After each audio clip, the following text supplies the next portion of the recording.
권역외상센터의 필요성이 본격 제기된 건 지난 2010년 피랍된 석혜균 선장의 치료 과정에서였습니다.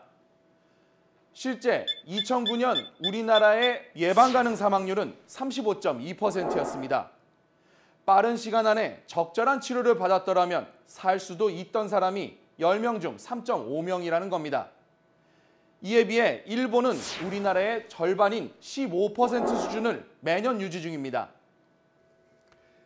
이후 7년 동안 정부는 수천억 원을 들여 권역외상센터 17곳을 지정했습니다. 과연 나아졌을까요? 2016년 예방 가능 사망률은 30.5%. 조금 나아지긴 했지만 그동안 발전된 의료기술이나 투입된 돈을 감안하면 제자리 걸음입니다. 일본 수준은커녕 복지부가 2020년 목표했던 20%에는 훨씬 못 미칩니다. 도대체 이 권역외상센터는 제대로 일을 하고 있는 걸까요?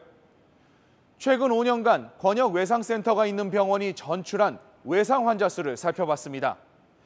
3년간 12배 넘게 증가했습니다. 사실상 환자를 거부하는 건데 그러면 이 외상센터 안에서는 도대체 무슨 일이 벌어지고 있는 건지 김도훈 기자가 현장을 취재했습니다.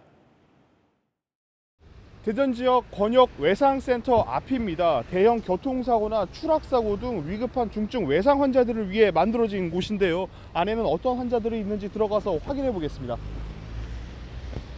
병원 응급실과 외상센터 입구가 같습니다. 의료진들이 입구에서 중증 환자를 권역외상센터로 보냅니다. 다발성 골절이나 출혈 등으로 생명이 위독한 경우가 중증으로 분류됩니다. 입구에 설치된 모니터로 확인한 중증 외상 환자는 12명. 안으로 들어가 봤습니다. 같은 공간에 있는 응급실과 외상센터는 팻말로만 구분됩니다. 외상 진료구역에 놓인 병상은 10여 개. 그런데 중증 외상 환자들이 있어야 할 병상에서 대화 소리가 들립니다. 70대 외상 여성 환자가 전화 통화를 하는 겁니다. 맞은편 병상에는 경증 환자로 분류되는 노란색 카드가 붙어 있습니다.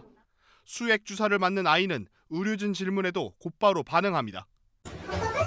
팔 보호대를 차고 엑스레이 촬영을 기다리는 한 학생. 잠시 후 중증 외상진료구역 침상에 눕습니다. 얼굴 상처를 치료하기 위해 찾은 한 남성이 외상진료구역에서 진료를 받습니다. 진료비를 계산하고 나선 남성을 쫓아가 봤습니다. 빙판길에 넘어지셔서? 얼마나 받고 계신 거예요? 네, 주사판에 꼬이는 거지. 진료비 영수증에는 외상센터가 아닌 응급실 일반 진료라고 적혀 있습니다. 진료한 의사는 이 병원 권역외상센터 외상외과 담당 전문의입니다. 생명이 위독한 중증 환자를 맡아야 하는 권역외상센터 전담의는 일반 진료는 가급적 보지 않아야 합니다.